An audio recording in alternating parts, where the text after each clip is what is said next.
Chilli powder అన్ని రకాల వంటలకు పచ్చళ్లకు సరైన chilli powder. No colour no chemicals.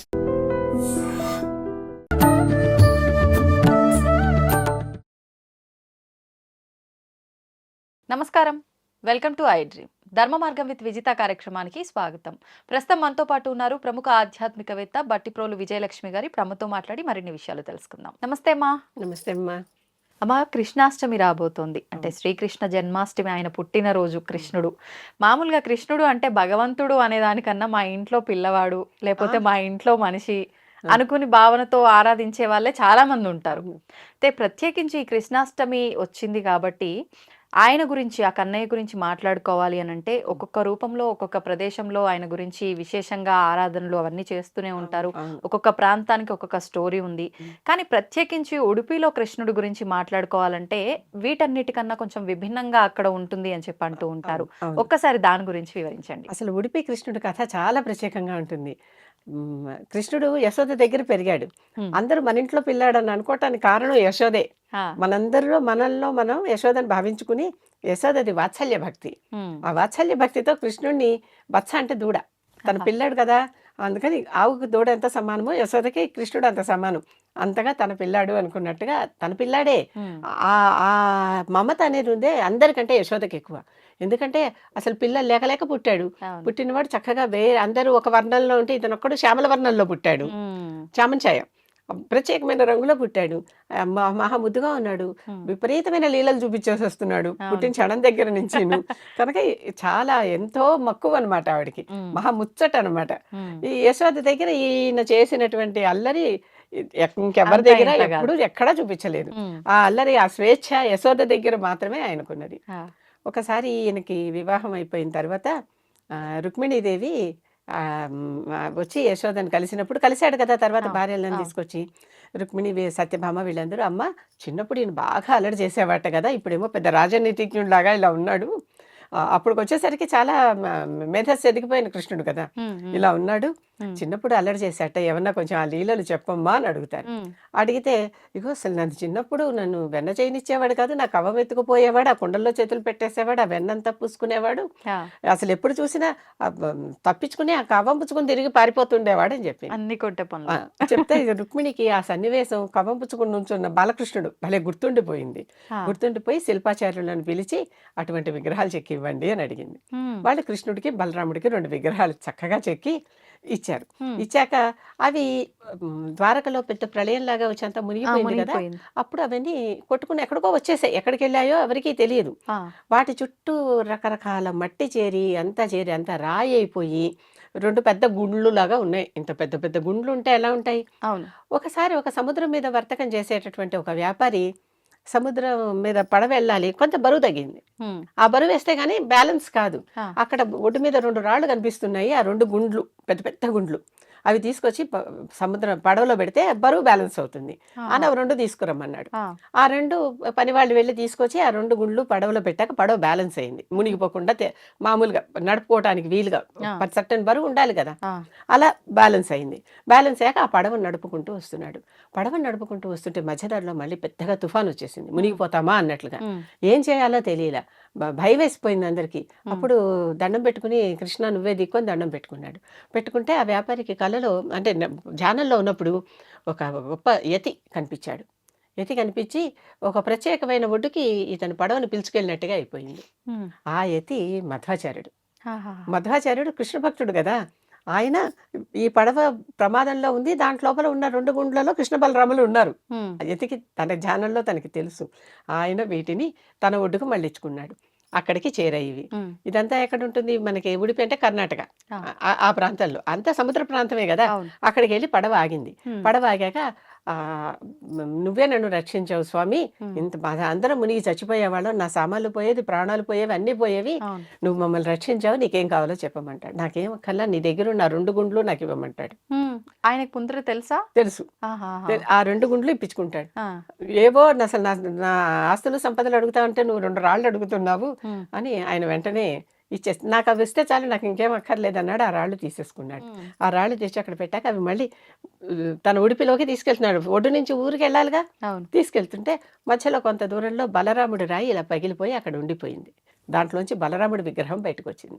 అక్కడ బలరాముడు రాయి లోపల విగ్రహం ఉంది. విగ్రహం రాయి అంటే మట్టి అంతా చేరిపోయి ఆ, ఇప్పుడు మనకి సింహాచలంలో నరసింహస్వామి ఎలా ఉంటాడు, వరహరి లక్ష్మీ నరసింహస్వామి అంత గంధం పూసి పూసి పూసి ఒక ఉండలా కనిపిస్తుంది. అవును. ఉండ పగల కొడితే కానీ లోపల ఆయన ఉన్నారని మనకి తెలియదు. అవును. అలా అయిపోయింది అనమాట ఇది. Okay okay. అయిపోయాక అదంతా ఊడిపోయాక ఆ బలరాముడిని అక్కడ ప్రకటితం విగ్రహం. అయిపోయాడు. ఆయన అక్కడే ప్రతిష్ఠ చేసేసారు. అక్కడ ఎక్కడైతే పడిపోయిందో అక్కడే. అక్కడ బలరాముడికి ఉడిపికి కొంత దూరంలో 30 కిలోమీటర్లు అనుకుంటా, 30 అక్కడ ఒక ఆలయం కట్టేశారు ఆయనకి.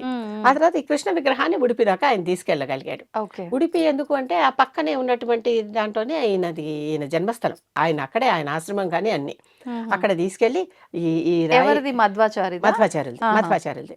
ఆయనే ఆ గుడికి ఇప్పటికీ మధ్వపీఠం వాళ్ళే దానికి పూజలు చేస్తారు. వాళ్ళు ఒక్కళ్ళే గర్భగుడిలోకి వెళ్తారు. Okay okay. అక్కడికి వెళ్ళి ఆ రాయిని భేదిస్తే దాంట్లో నుంచి చక్కగా కవ్వం పట్టుకుని నుంచున్న అల్లరి బాలకృష్ణుడు కనిపించాడు. దాన్ని తీసుకెళ్ళి ఆ గుడిలో ప్రతిష్ఠ చేశారు. చేశాక ఎవరంటే వాళ్ళకి డైరెక్ట్గా ఆ గుడిలో దర్శనం లేదు ఎవరికి కూడా. వీళ్ళు మాత్రమే, అంటే గుడి ఇలా ఉంటుంది. ఇక్కడ 9 రంధ్రాలు ఉన్న కిటికీ ఒకటి ఉంటుంది, రాతి కిటికీ. ఆ కిటికీలోంచే ఈ 9 రంధ్రాల్లోంచే చూడాలి ఎవరైనా దర్శనం ఎవరైనా అలాగే. సరే. డైరెక్ట్ గా చూసే అవకాశం లేదు లేదు. లేదు ఎందుకంటే ఆయన ఇటు తిరిగి ఉంటాడు, కిటికీ వైపు తిరిగి ఉంటాడు.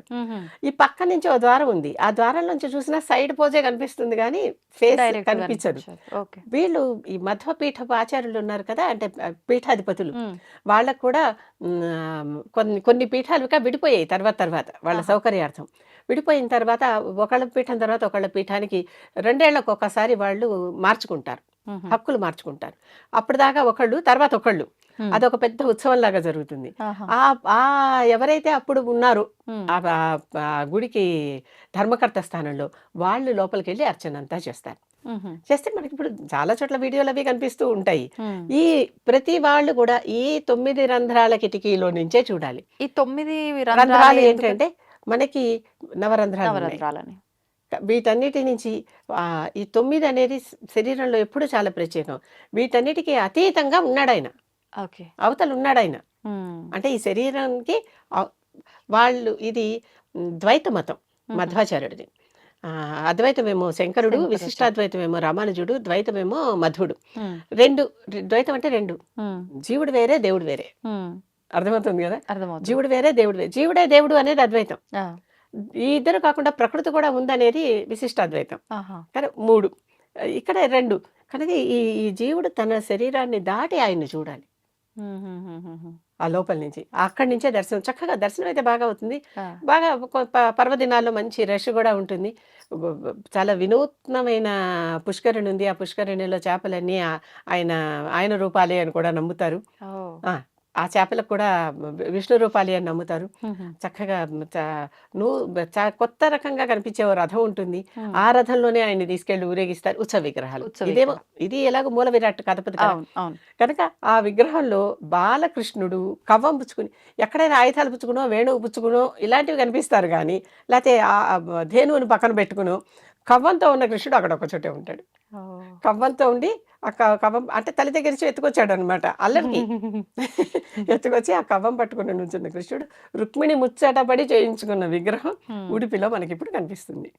ద్వారక నుంచి వచ్చి ప్రయాణించి ఎక్కడి నుంచి ఎక్కడికి వచ్చిందో ఆలోచించాడు.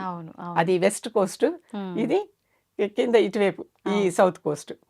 అక్కడికి వచ్చింది. అక్కడికి వచ్చి అంటే అసలు ఇలాంటి ఒక పర్పస్ తోటే అప్పుడు తను అలా తయారు చేయించారేమో. అసలు ఆ చిన్నప్పటి కృష్ణుడు నేను రుక్మిణి చూడలేదు కదా, యశోద చూసింది కానీ వేరెవరు చూడలేదు కదా, దేవ కూడా చూడలేదు. నిజాయితీగా మాట్లాడితే ఎప్పుడైతే తన దగ్గర నుంచి యశోద దగ్గరికి వచ్చేసరికి కొంచెం పెద్దవాడు అయిపోయాడు. అల్లరి మానేసి అప్పటి నుంచి వేరే కొంచెం రాజ లక్షణాలు చూపిస్తూ తాతగారిని సింహాసనం మీద కూర్చోబెట్టి అవన్నీ చేస్తూ కొంచెం పెద్దవాడు అయిపోయాడు. అప్పటికి అంటే పెద్ద మనిషి తరహా వచ్చేసింది, బాలుడే కానీ ఇక్కడ మాత్రం బాలుడు అనమాట. ఆ బాల్య లీలలన్నీ యశోద దగ్గర జరిగినట్టు ఎవ్వరి దగ్గర ఆయనకి జరగలేదు. కనుకనే యశోద అంటే అక్కడ ప్రత్యేకించి బాలుడి రూపంలో ఉన్న కృష్ణుడికి ఎలాంటి క్రతువులు జరగాలో అవన్నీ చేస్తారు చక్కగా. కృష్ణుడికి వాళ్ళు కూడా రకరకాల నైవేద్యాలు అంటే మఠం తరపు నుంచే చేయించుకొస్తారని. అసలు ఏ గుడిలో కూడా బయట నుంచి చేసిన ప్రసాదాలు పెట్టకూడదు అనేది నియమం. అంటే కృష్ణుడికి ఏ దేవతకైనా ఆలయంలో ఉన్న పూజారే వాళ్ళ ఇంట్లోనే వాళ్ళు మడిగా చేసి తీసుకొచ్చి పెట్టాలి. అదే ఆ పద్ధతి ఎక్కడైనా సరే. కానీ రాను రాను భక్తులు మేం చేసి తీసుకొస్తాం అంటున్నారు. బయట చేసింది నైవేద్యానికి పనికిరాదు. మరి ఇప్పుడు పెడుతున్నామని ఆయనకి పెడుతున్నారు, ఎక్కట్లేదా? మారిపోతున్నాయి ఆచారాలు, హ్మ్. పద్ధతులు మారిపోతున్నాయి. ఓకే. భక్తితో చేస్తున్నారు కదా వీళ్ళు కూడా. అవును. కనుక వాళ్ళు కాస్త దాన్ని ప్రోక్షణ చేసి, అంటే కాస్త దాన్ని శుద్ధి చేసి నైవేద్యం పెడుతున్నారు. హుహుహు. అది జరుగుతుంది. ఓకే. ఓకే. ఈ ఈ ఉడిపి కృష్ణుడు అంత అందమైన కృష్ణుడు, ముద్దు కొలిపే కృష్ణుడు, హ్మ్. అల్లరి కృష్ణుడు, రుక్మిణి ముద్దుపడి చేయించుకున్న, ఇష్టపడి ముచ్చటపడి చేయించుకున్న విగ్రహం. హ్మ్. మధ్వాచార్యుడికి ఆయనంతట ఆయనే ధ్యానంలో దర్శించి తెప్పించి పిలిపించుకుని అక్కడ ప్రతిష్ఠ చేసిన ప్రతిష్ఠ విగ్రహం. చేసిన విగ్రహం. అది ఉడిపి కృష్ణుడి కథ. నిజంగా చాలా ఇంట్రెస్టింగ్‌గా అనిపించిందమ్మా. అంటే చాలా మంది వెళ్ళిన వాళ్ళు ఉంటారు. కానీ వెళ్ళని వాళ్ళకి ఇదంతా కూడా చాలా మందికి తెలుసు. వెళ్ళినా గూడా ఆ. వెళ్తాము, దర్శనం చేసుకుంటామే తప్ప, ఈ 9 రంధ్రాల్లోంచో ఎందుకు ఆ. చూడాలి? అక్కడ ఇలానే ఎందుకున్నాడు? ఈ చరిత్ర అంతా కూడా చాలా మందికి తెలీదు వెళ్ళినా కూడా. ఆలయానికి వెళ్ళినప్పుడు ఏమాత్రం సమయం ఉన్నా, హ్మ్. ఆలయానికి వెళ్ళేటప్పుడు 2 నిబంధనలు ఉన్నాయమ్మా. హ్మ్. ఒకటి, సమయం బాగా ఉంచుకుని వెళ్ళాలి. అవును. ఎందుకంటే ఆలయాల్లో ఒక్కొక్కసారి నైవేద్యం పెట్టి ఆయన భోంచేస్తున్నాడు. భోంచేస్తున్నప్పుడు ఆయన కాస్త ప్రైవసీ కావాలి. హ్మ్. అందుకే కర్టెన్‌లవి వేసేస్తారు. తలుపేసేస్తారు. అవును. అంతేగాని నేనొచ్చాను, తలుపు తెరువు, నాకు ముందర దర్శనం ఇవ్వు, తర్వాత తిను అనకూడదు కదా దేవుడిని. హ్మ్. కొన్ని సేవలు చేసేటప్పుడు తప్పనిసరిగా వెయిట్ చేయాలి. వేచి ఉండాల్సిందే. హ్మ్. ఆ సమయం మనం వెళ్ళినప్పుడు తెలీదు కదా మనకి. అవును. కనుక ఆలయానికి వెళ్ళినప్పుడు సమయం అనేది జాగ్రత్తగా చూసుకుని వెళ్ళటం ఒక పద్ధతి. హ్మ్. లేకపోతే ఎక్కడున్న దేవుడే కనుక దాన్ని పెట్టుకొచ్చేయటమే. హ్మ్. రెండోది, అప్పు చేసి వెళ్ళకూడదు. చాలామంది చాలామంది తీర్థయాత్రల మీద ఉన్న ఇష్టం కొద్దీ అప్పులు చేసి వెళ్ళే వాళ్ళని కూడా నేను చాలా మందిని చూసా. వాస్తవం. దేవుడే ప్రత్యేకంగా ఇది ఒకటి చెప్పాడు నియమం. అప్పు హ్మ్. చేసి వెళ్ళకూడదు. కావాలంటే జోగెత్తి వెళ్ళొచ్చు. జోగు అంటే ముష్టి. అడుక్కొని. ఒక కలశంలో పెట్టుకుని దాని మీద ఒక గుడ్డ కట్టేసి ఓ చిల్లు పెడతారు. అమ్మ, నేను ఫలానా యాత్రకు వెళ్తున్నాను. హ్మ్. మీరేమన్నా ఇస్తే ఈ డబ్బుతో నేను వెళ్తాను అని ఇంటింటికి తిరిగి భిక్ష తీసుకోవచ్చు. హ్మ్. అది తీసుకుని ఆ డబ్బు వాడుకుని వెళ్ళొచ్చు. ఓకే. మన ఓకే. దగ్గర లేక, అంతేగాని అప్పు చేయకూడదు. ఆహా! ఇది ఎంతమందికి తెలుసు ఈ నియమాలు? తెలీదు. మీరన్నట్టుగా ఈ మధ్య కాలంలో అలా జోగు, అదే ఆ డబ్బాకు పైన హ్మ్. కాషాయ వస్త్రం హ్మ్. కట్టి అలా ఎవరైనా అడిగినా హ్మ్. ఇదంతా పెద్ద ఫ్రాడ్ కావచ్చేమో. అని చెప్పి, ఆ! అంటే ఆ! కొంతమంది అలాంటి చేష్టలు కూడా, విపరీతమైన అంటే చేష్టలు ప్రతి చేస్తున్నారు. దానిని మిస్‌యూజ్ చేస్తున్నాం కదమ్మా. అవును. అబ్యూస్, మిస్‌యూజ్ 2 అవుతూనే అవును. ఉన్నాయి. అవును. కనుక ఆ దొంగలు ఉండొచ్చు. హ్మ్. అది మన విజ్ఞతతో మనం ఆలోచించుకుని, అంతే. వాళ్ళ మొహం చూసినప్పుడు వీళ్ళు నిజాయితీగా ఉన్నారా లేదా అని తెలుసుకుని ఇవ్వటమే. హ్మ్. చూసుకుని ఇవ్వటమే. అంతే. అంతే. సంతోషం అమ్మా. నిజంగా చాలా మంచి స్టోరీ అనేది తెలియజేశారు. ధన్యవాదాలు.